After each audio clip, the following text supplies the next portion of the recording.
Classical Rebellion. Mid-century Christmas edition. That's what it's all about. Big C9 bulbs on the house. Yes. That's right. My house goes mid-mod or not at all. Yeah, I can see the paint coming off of some of the bulbs. It's great. I conserve those bulbs. I use them year after year. I love it. But what I don't ever understand is why is it that they were all working at the end of Christmas, and then when you get them out, of the shed to put them back in, you test them, some of them have broken during the year. Like they're not working. Well, you know what it is, John. How? Since we're mid-century, one of the great... Planned obsolescence? No. Gremlins. Gremlins. Well, that's true. The Gremlins. World War II. The things that little beings that made faults in engines and. Yeah. It could be trying to produce one B-29 every 67 minutes, which was the case. 1.5 million parts. 1.5 million parts. Every 67 minutes, one came off at the production line at the Ford factory. Astonishing. However, more American airmen were lost to, cheers, faulty equipment than enemy fire. Well, that's what happens in a large-scale conflict. Nevertheless. Yeah. But I'm bringing that up. I thought we were going to say this because, like in the Christmas industry, more carolers are lost. To, more carolers are lost. More carolers are lost to eggnog overdose. Eggnog overdose than any other cause. Well, but it's a mid-mod celebration. We've got some special treats to bring to mind. The classicism of popular culture. Right. That's what it's all about. We're talking about, a culture that was mainstream right now. It was the... absolutely. Yeah. There's mainstream for everybody, too. And really, if you're talking mid-mod, you're talking Nat King Cole, too. Of course. And Sammy Davis Jr. Oh, yeah. What an entertainer. He did... Man. Oh, he could do it all. He was amazing. I guess they all did it all. Like they sang, they were in movies. Because they all started out in vaudeville. They started out in live performance. They had to bring the goods live. It's like they had to be rounded entertainers starting off in front of a live audience and getting a reaction, knowing how to get a reaction. Right. And then they take that to film and television. Now that has changed. Yes, that has changed. I learned that in England that the dynamic now, in the old days, you made your name on the stage. You established your name, you developed your craft, you honed your shtick. And then, if you were good, you went into radio. Uh-huh. And then, if you were presentable, you went into film as well. Right. And then later, they took all those stage media elements and put them on television. Yeah. Now, you make your name in television. Yeah. And if you're good... and you want to, because it's not financially either viable or necessary for you, but if you're good and you want then you go and do live theater. Yeah. And sometimes people in live theater see a celebrity coming like that, they don't react to it very well. No. Because they're like, dude, we need the work. There are actors here who need the work. Right. You don't need the work. Go do your thing on television. Yeah, well, but meanwhile, the producer's like, we got to sell tickets. We need to sell tickets. We need to sell tickets. Yeah, but that doesn't mean actors necessarily like it or think it's just. No, and it's not necessary. Of course, it's not just. There's no. I remember when Kevin There's no Spacey, justice in the entertainment industry. I remember when Kevin Spacey came to the Alhambra in London to do The Iceman Cometh. Mm-hmm. That caused a major frock-off really? in British Actors Equity. Okay. Oh, yeah. No, they didn't like that at all. They're like, that guy doesn't, we've got a going concern here. We're not having a problem selling tickets. He doesn't need it. We have actors that do. Go do your thing someplace else. Yeah. It's such a different thing as well. But let us talk about some music. And what do you got here? You've got kind of a show and tell. I brought out some LPs. And even an extra special treat for the end, because it's show and tell. Yes. But I wanted to remind people of a couple of things. For instance... What is this? What is... That is an LP. I can't... Yeah, no, you can't. It's not digital. No, it's not digital. You can't... It's not touch screen. No, it doesn't enlarge. No. Okay. No, you can't do that. This you put on a record player. Now this is the Firestone... Your Christmas Favorites, Volume 3, and they used to give these away at gas stations or at the Firestone Tire Shop. You'd go in for a service, you get an oil change at the holidays, you get a free Christmas album. Here, a little advertising for Firestone. I've got one from Grant's Whiskey. Grant's did a special collection. I Shell, love that. the wonderful world of Christmas, sponsored by Shell Oil. And actually they're fun arrangements. They got Andre Castellanet's famous orchestra arranger, ran his own orchestra. Some pretty legit opera singers. Roberta Peters, who was married to Robert Merrill for about 2 weeks. Okay. And Franco Corelli. You got Gordon McRae and Martha Wright. Various people. What's Franco singing on there? Franco Corelli Let me guess. This one? I'm saying Adeste Fidelis. By Jan. He's singing the Franc Panis Angelicus. Oh, I see. That's right. So this was a cultural staple. I think I've got one from Gulf as well. Gulf Gas. They used to they had giveaways, and so the gas said, "When was the last time you got a record album, or even a CD, or maybe even a digital download from AM/PM?" No. Yeah, they don't need you now. They don't. No one does anything anymore like that. Starbucks should at least give you a download, right? You would think. Maybe they do. But maybe there's an equivalent for that out there. But anyway, that's what it used to look like. And it came all boxed up in nice big, 10 by 10 format. And you got a 12 by 12. And you've got a beautiful... Yeah. The art of the record cover. People liked it because it's big. You can put it out there and see it. And... Well, that makes it, like the holiday season, much more tangible, doesn't it? Absolutely. I think so. Yeah. It's all about putting things in people's hands. So that's the kind of thing. Now here's somebody who was also. This is now. Actually, I'm going to save that one. Okay. All right. Did you have a favorite? You wanted to put something in? Yeah. Let me look at my playlist here. Okay. And I'm going to go Harry James. Oh yeah. Yeah, trumpet with Marion Morgan on White Christmas. Oh yeah. I love it. Harry James had a beautiful clarion tone. Oh man, it's a beautiful tone. And yeah. All during Thanksgiving. And for those of you who are in the current cultural mainstream, you might recognize Harry James and Marion Morgan from the very end scene of Avengers Endgame, when Captain America finally gets his dance and they're playing It's Been a Long, Long Time. It's really quite a touching scene for those who are deep into those characters, but the music just puts it over the top. That's great. Yeah, and it's that whole era of mid-century swing and seasonal music, all during. It doesn't even have to be particularly seasonal to feel homey and warm and. Which is why we're here. Which is why we're here, to feel homey and warm. Yeah. No green screen today. Here in the Hermitage. No, we're back here in the Christmas decorated room that I've put together for the season. I'll take some B-roll before we leave. Well, that would be nice. Yeah. I'd like for the folks to see the decorations. I spent a goodly amount of time putting stuff up. I guess Christmas with my family Christmas decorating has been a hobby. I mean, Christmas in general has also, apart from being something that we observe religiously, but nevertheless, it's also a hobby with us. Mm-hmm. And it's nice to be able to share it we've collected a large amount of stuff from the mid-century, and like those foil-wrapped, little foil-leafed plastic wreaths in the window with the little red bulb in the middle, pressed foil holly leaves. It came from the dime store back then. Somehow or another, they survived. And to be able to put this out and share it with people, we're going to be singing Christmas carols here next week. We can do a little B-roll of that, too. Yeah, of course. No, it's nice to be able to share that. Mm-hmm. But anyway, all during Thanksgiving, we were listening to Glenn Miller. Oh, yeah. All Thanksgiving Day. We just had it on have a big collection. It never gets old. It just that wonderful, warm, woody cardigan sweater feeling, of hearthside culture, and it's echt and archetypical and wonderful. Mm-hmm. So, all right. So what do you got? Okay, so here's something.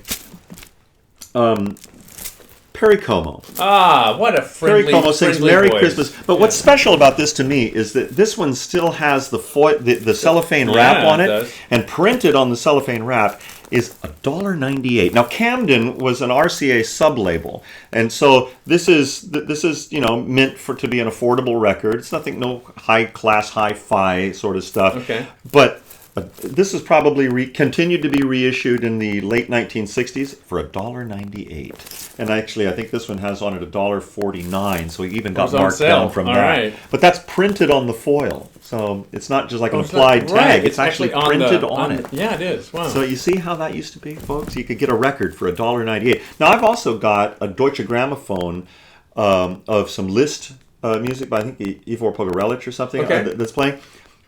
And that was I think a $13 or $14 record. Yeah. Even back in the 1980s. Okay. Well, yeah. That's a lot. I'm going to say for Perry Como, I'm going to say the two pieces that he's almost definitive on in Christmas is No Place Like Home for the Holidays. No Place Like Home for the Holidays. And it's beginning to look a lot like Christmas. Yeah. Even though he's got this kind of creepy laugh in that. He goes, ha ha. It's like, hey, Perry, could you do a little laugh here? And he's like, I don't want to. Yeah, we need the laugh, and so he does the laugh, and it's just. I remember John Candy doing a thing about a Perry Como concert, and he was a punk Perry Como fan, and he's got like the mohawk haircut, he's got a safety pin through his head, and he's got a tattoo that says Como. Like that, and he says, "Oh yeah, I love going to when you go to a Perry Como concert. It just really makes you want to stand up and stretch." But I actually have a 45 RPM record, a 45 single of Perry Como singing two selections from La Cage aux Folles. I thought that would get your attention. Okay. Perry Como sings The Best of Times Is Now. Okay, so I mean, I don't think he ever appeared in the show, but... All right, I've got another one. This is from... maybe a little earlier. I think it's from maybe the 30s. I'm not sure. I'm just going off the sound quality. Mm-hmm. I might be able to tell you. It's Claude Thornhill and his orchestra. Yeah. Snowfall. It's on 78. And Claude Thornhill was active, I think, all the way up through the 1950s. So he was kind of like a Lawrence Welk. I think he started earlier, but he and he ended a little earlier, I think. But wasn't he? I believe Claude Thornhill was English. Could be. I think. I could be wrong. But keep talking, I'll look him up. But Claude Thornhill, I group him mentally in there with, I'm trying to think, Enoch, not Enoch Light. Enoch Light? Enoch Light and the Light Brigade. That was another like art orchestra. Which brings me, actually, speaking of art orchestra, but... Snowfall was one of his, born in Indiana, Terre Haute. Oh, Terre Haute, Indiana. Well, as far from England. Claude Thornhill and Larry Bird. How about that? All right. Yeah. Yeah, but yeah, I love it's it's not necessarily a Christmas song. It's called Snowfall, but it's just had a wonderful atmosphere to it.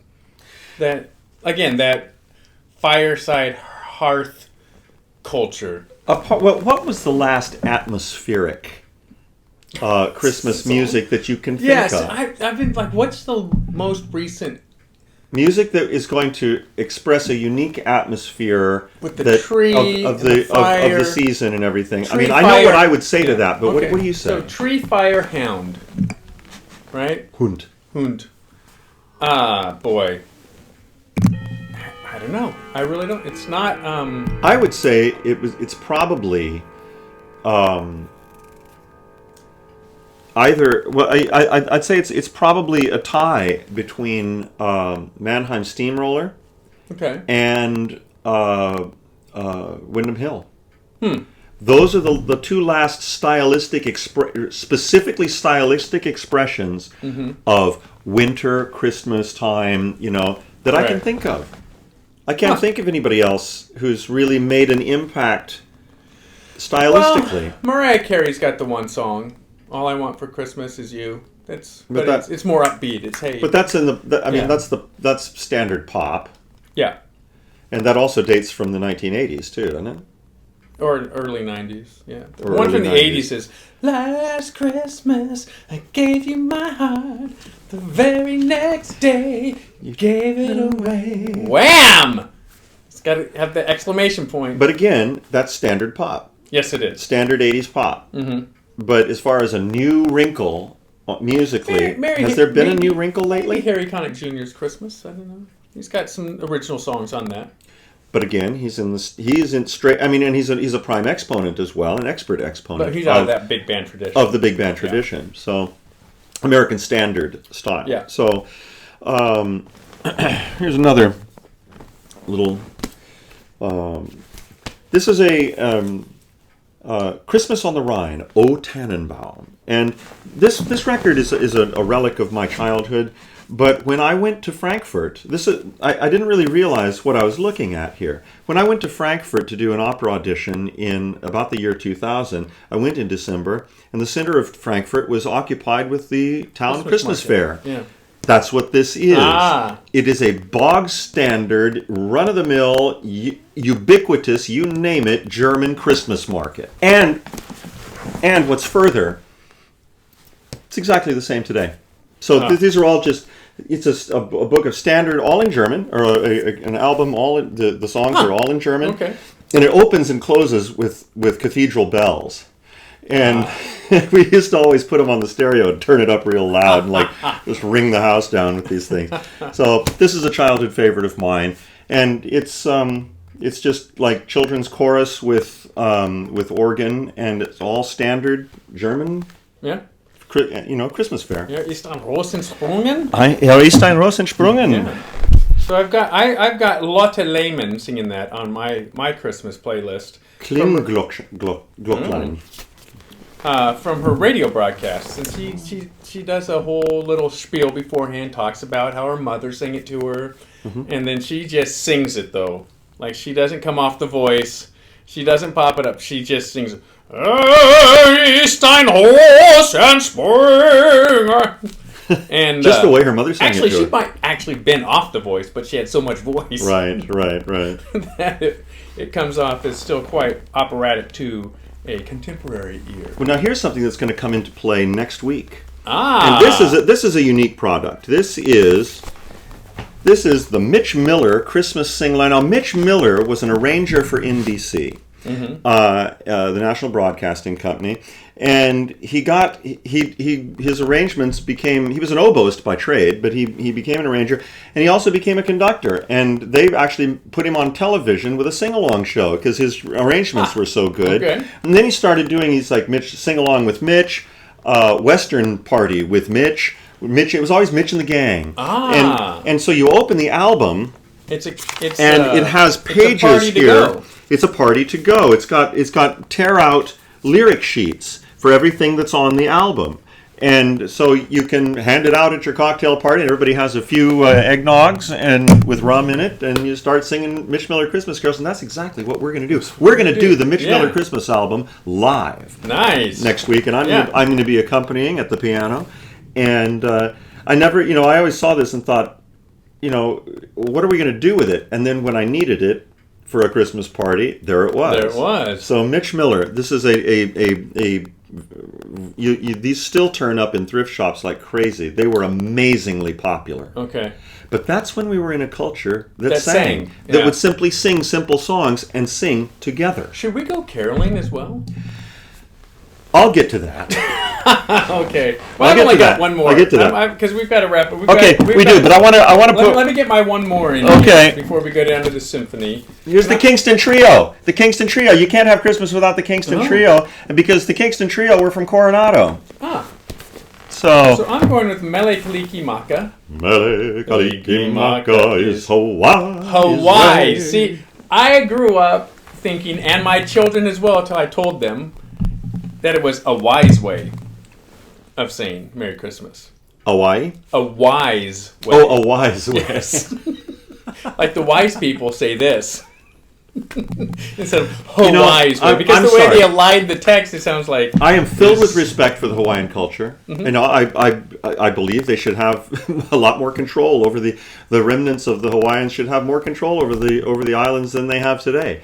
And if I were the ruler of the world, I would give it to them. Okay. But I also really do not take offense. In fact, I find a warm place for the kind of Hawaiiana that opened that culture and communicated a certain something of its essence to the world, not just to type. the tiki bar kind of thing, which is a descendant of all that, but the Hawaiian shirt, things like Mele Kalikimaka. Yeah. You know, that was a way actually to introduce the kind of interculturalism. No, it's cultural appropriation, John. Bollocks. It's white people like us.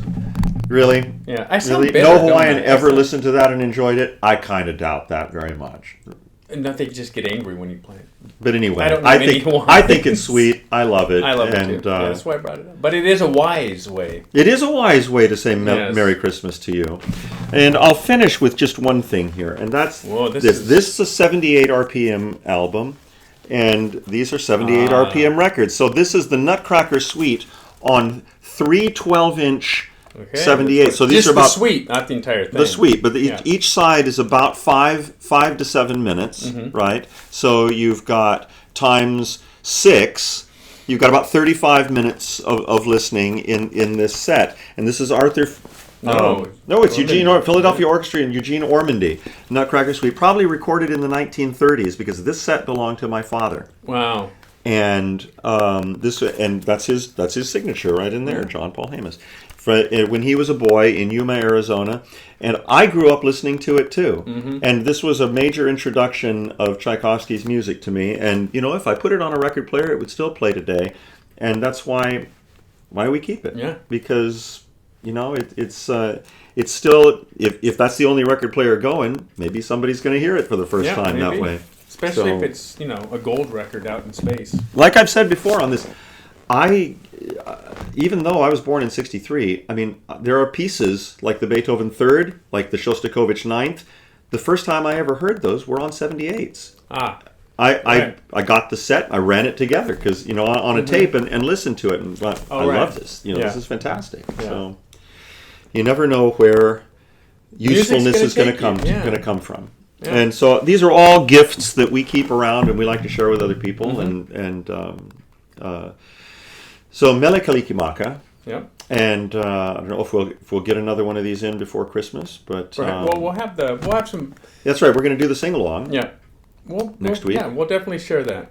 Maybe we'll live stream it. Maybe we'll. What a concept! Why don't we share and record it? That's right. Now, I like the live stream idea. I like the live stream idea. You want to join us for some Christmas carols? This time next week, 6 o'clock. 6 o'clock Pacific time, right here in Pacific Beach, from the Paul Hamas house. There will be a room full of friends and neighbors singing Christmas carols, and you're invited to sing along. Classical Rebellion.